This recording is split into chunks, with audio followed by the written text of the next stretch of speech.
হরে কৃষ্ণ। সুপ্রিয় গৌর ভক্তবৃন্দ, কেমন আছেন সবাই? আশা করি অনেক অনেক ভালো আছেন। তো নতুন একটি ভিডিও আপনাদের সামনে আমি নিয়ে আসলাম। তো আজকে গুরুত্বপূর্ণ একটি ভিডিও নিয়ে আপনাদের সঙ্গে আলোচনা করব। তো যারা প্রথম এই ভিডিওটি দেখতেছেন তারা আমাদের অবশ্যই চ্যানেলটি সাবস্ক্রাইব করে দেবেন এবং আমাদের অফিসিয়াল ফেসবুক পেজ থেকে যারা দেখছেন অবশ্যই পেজটি ফলো করে দেবেন। তো সবাইকে কৃষ্ণপ্রীতি শুভেচ্ছা এবং অনেক অনেক অভিনন্দন জ্ঞাপন করছি। তো এবং 1432 বাংলা নববর্ষের সবাইকে শুভেচ্ছা জানাচ্ছি। হরে কৃষ্ণ। তো সুপ্রিয় দর্শকবৃন্দ, আজকে নতুন একটি ভিডিও নিয়ে আপনাদের সঙ্গে আমি আলোচনা করব। তো এই ভিডিওর মাধ্যমে আমরা আপনাদেরকে জানাতে চাই যে আমরা আজকে বৈশাখ মাসের পুরো মাহাত্ম্য সম্পর্কে জানবো এবং বৈশাখ মাসে কি করলে কি ফল লাভ হয় এবং আমরা এই বৈশাখ মাস আমরা কীভাবে পালন করব এবং কেন এই বৈশাখ মাস এত গুরুত্বপূর্ণ সেই বিষয়টি নিয়ে আমরা অনেক অনেক আলোচনা করব। তো বৈশাখ মাসকে বলা হয় মধুসূদন মাস, এটা অত্যন্ত গুরুত্বপূর্ণ। এবং আমাদের কার্তিক মাস, সেটিও আমাদের অনেক গুরুত্বপূর্ণ, বা দামোদর মাস, যেটিতে আমরা ভগবানকে দীপদানের মাধ্যমে অনেক পুণ্য অর্জন এবং ভগবানের কৃপা আমরা লাভ করি। এবং মাঘ মাসের স্নানের মাধ্যমে আমরা ভগবানের অশেষ কৃপা আমরা লাভ করতে পারি। তো এইভাবে এই বৈশাখ মাসের মাহাত্ম্যতে শাস্ত্রে অনেক গুরুত্বপূর্ণ কথা, বিশেষ করে পদ্মপুরাণ এবং স্কন্দ পুরাণে এই বৈশাখ মাসের মাহাত্ম্য গুরুত্বপূর্ণ অনেক গুরুত্বপূর্ণ কথা আলোচনা করা হয়েছে।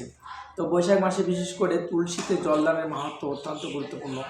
তো আমরা এই বৈশাখ মাসে প্রত্যেক দিন তুলসী দেবী বা বৃন্দা দেবীতে আমরা প্রত্যেক দিন ঝরা বা জল প্রদান করতে পারি। তো এটা অত্যন্ত গুরুত্বপূর্ণ, কারণ বৈশাখ মাস বিশেষ করে এই সময় অনেক তাপদ্রহ থাকে এবং বিশেষ করে তাপদ্রহ কারণে মাটির আর্দ্রতা অনেক কমে যায় বা মাটিতে রস খুব কম থাকে। এই জন্য আমাদের বিশেষ করে বৈশাখ মাসে প্রত্যেক দিন বৃন্দাজি তুলসী মহারানীতে আমাদের জল প্রদান করা উচিত। এবং এটা স্বাস্থ্য অত্যন্ত গুরুত্বপূর্ণ। বলছে যে বৈশাখ মাসে যদি কেউ তার বৃন্দাদি বা ভক্তি তুলসী মহারানী, বিশেষ করে তুলসী বৃন্দাদিতে যদি কেউ জল প্রদান করেন, তাহলে বলছে শাস্ত্রে যে তার শত শত পিতৃকুলকে উদ্ধার করতে পারে। এই বৈশাখ মাসটা আমাদের প্রত্যেকটা সনাতনীদের জন্য অত্যন্ত গুরুত্বপূর্ণ। আপনারা বৈশাখ মাসটা অবশ্যই পালন করবেন। বিশেষ করে বৈশাখ মাসের দানের মাহাত্ম্য অত্যন্ত গুরুত্বপূর্ণ বলা হয়েছে। তো শাস্ত্রে আপনারা এই বৈশাখ মাসে আপনারা হবিষান্ন গ্রহণ করতে পারেন। বিশেষ করে এই মাসে আপনারা তুলসী শালগ্রাম শিলার বিশেষ পূজা অর্চনাদি করতে পারেন। এই বৈশাখ মাসে আপনারা তুলসী দেবী বিশেষ করে রোপণ, তুলসী রোপণ, বৃন্দাজিতে জলদান করা, তুলসী দ্বারা ভগবান শ্রী বিষ্ণু পূজা অর্চন করা এবং শালগ্রাম শিলা পূজা অর্চন করা, বিশেষ করে তুলসী দ্বারা বিবিধ প্রভৃতি কর্ম করলে আমাদের বিশেষ ফল লাভ হয় বিশেষ করে। এবং এই শাস্ত্রে বলছে যদি কেউ এই বৈশাখ মাসে স্নানের জন্য যদি কেউ এক পা অগ্রসর হয়, তাহলে তার 10,000 অশ্বমেধ যজ্ঞ করার ফল লাভ হয়। তো এটা আমাদের অত্যন্ত গুরুত্বপূর্ণ। তো শুধু ভক্তবৃন্দ, আপনারা প্রত্যেকেই এই বৈশাখ মাসটা বেশি বেশি করে ভগবানের দিব্য নাম, গুণকীর্তন, মহিমা প্রচার করবেন। বিশেষ করে আপনারা তীর্থে গমন করতে পারেন, বৈশাখ মাসে আপনারা স্নান করতে পারেন, বৈশাখ মাসে আপনারা দান করতে পারেন। বিশেষ করে ব্রাহ্মণ বৈষ্ণবদের দানের কথা অত্যন্ত গুরুত্বপূর্ণ। আপনারা ব্রাহ্মণ বৈষ্ণবদেরকে বিশেষ করে ছত্র, পাদুকা, জল দান করতে পারেন, ধুতি, বস্ত্র, উত্তরী এগুলো দান করতে পারেন। তো বলছে ভগবান বলছেন যে এখানে ব্রাহ্মণ এবং বৈষ্ণব, বিশেষ করে গাভী, ব্রাহ্মণ ভগবান অত্যন্ত প্রিয়, তাই ব্রাহ্মণকে সন্তুষ্ট করলে ভগবান অত্যন্ত সন্তুষ্ট হয়। এই জন্য বলা হয়েছে নমো ব্রাহ্মণ্য দেবায় ব্রাহ্মণ হিতায় চ জগদ্ধৃতায় কৃষ্ণায় গোবিন্দায় নমো নমঃ।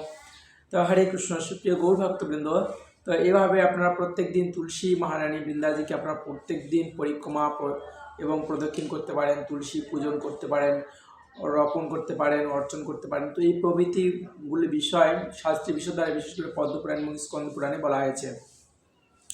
এটা অত্যন্ত গুরুত্বপূর্ণ।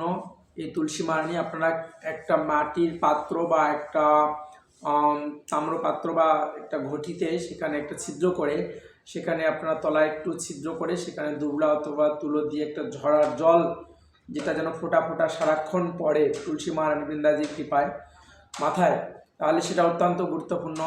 যে এইভাবে আপনারা প্রতিদিন ঝরা দিবেন। বিশেষ করে এই মাসের, বিশেষ করে আমাদের 14 এপ্রিল পৌষ, 14 এপ্রিল আমাদের সংক্রান্তি এবং বিশেষ করে 15 এপ্রিল পহেলা বৈশাখ আমাদের শুরু হচ্ছে সনাতনীদের।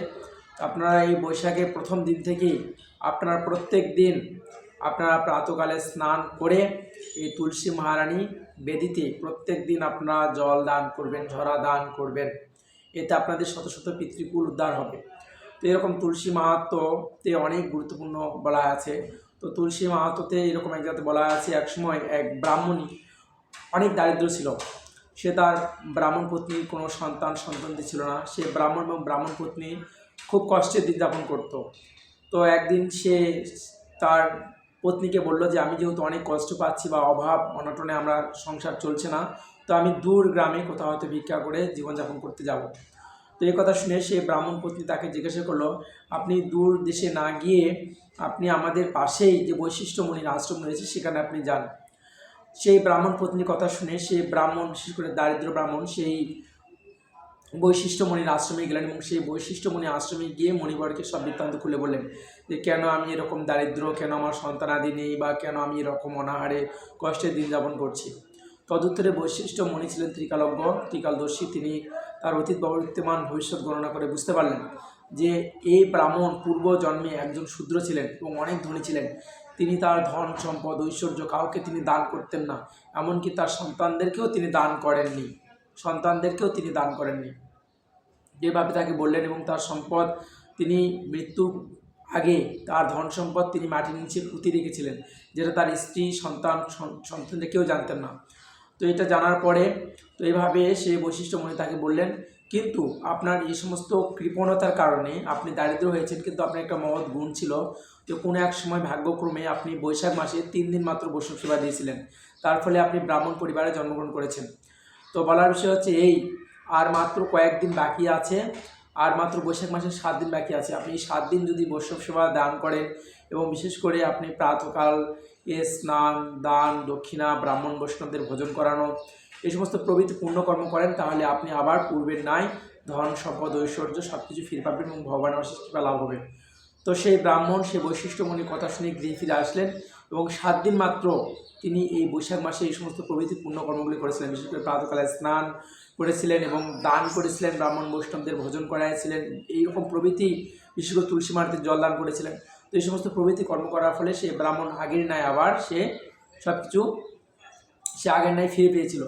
তো আমরা এই উপাখ্যানের মধ্যে দিয়ে আমরা বুঝতে পারি যে বৈশাখ মাসটা অত্যন্ত গুরুত্বপূর্ণ। তাই আমাদের আসুন সনাতনী ভক্তগণ বা সমস্ত সনাতনী সমগ্র ভক্তবৃন্দের কাছে আমাদের বিনীত অনুরোধ, বিশেষ করে আপনারা এই মাসটা যারা আমিষ গ্রহণ করছেন, আপনারা অন্তত একটা মাস নিরামিষ গ্রহণ করবেন এবং এই মাসটা আপনারা সাত্বিক আহার গ্রহণ করবেন এবং ভগবানকে নিবেদন করে প্রসাদ গ্রহণ করার চেষ্টা করবেন। এবং এই মাসে প্রত্যেক দিন আপনারা প্রাতঃকালে স্নান করার চেষ্টা করবেন এবং প্রত্যেক দিন প্রাতঃকালে আপনারা স্নান করবেন। স্নান সেরে অবশ্যই শ্রীহরি, তুলসী, শালগ্রাম, বৃন্দাজি পূজা অর্চনাদি করবেন এবং প্রতিদিন তুলসী পরিক্রমা করবেন, কারণ এই মাসটা অত্যন্ত গুরুত্বপূর্ণ, একটা ডিসকাউন্টের মাস, বোনাসের মাস। আপনারা এই মাসে যত বেশি কৃষ্ণ নাম করবেন, যত বেশি জপমালায় হরে কৃষ্ণ মহামন্ত্র জপ করবেন, তত বেশি আপনাদের পুণ্যফল অর্জিত হবে। আর আপনারা অবশ্যই আমাদের পয়লা বৈশাখ মঙ্গলবার থেকে আপনারা অবশ্যই তুলসী মহারানীতে ঝরা দান করবেন এবং প্রত্যেক দিন যেন সেই ঝরাটা সারাদিন যেন ফোঁটা ফোঁটা বৃষ্টির ন্যায় জল যেন সেই তুলসী মহারানীতে পড়ে এবং শীতল হয়। তো এইভাবে তুলসী মহারানী বৃন্দাজির আপনারা অশেষ কৃপা লাভ করবেন। তো সুপ্রিয় ভক্তবৃন্দ, সবাইকে অসংখ্য অসংখ্য ধন্যবাদ। আজকে এই ভিডিওটি ভালো লেগে থাকলে অবশ্যই লাইক এবং কমেন্ট করে জানাবেন। সবাইকে অসংখ্য ধন্যবাদ জানাচ্ছি। হরে কৃষ্ণ। শিল প্রভুপাদ কি, গুরু মহারাজ কি জয়।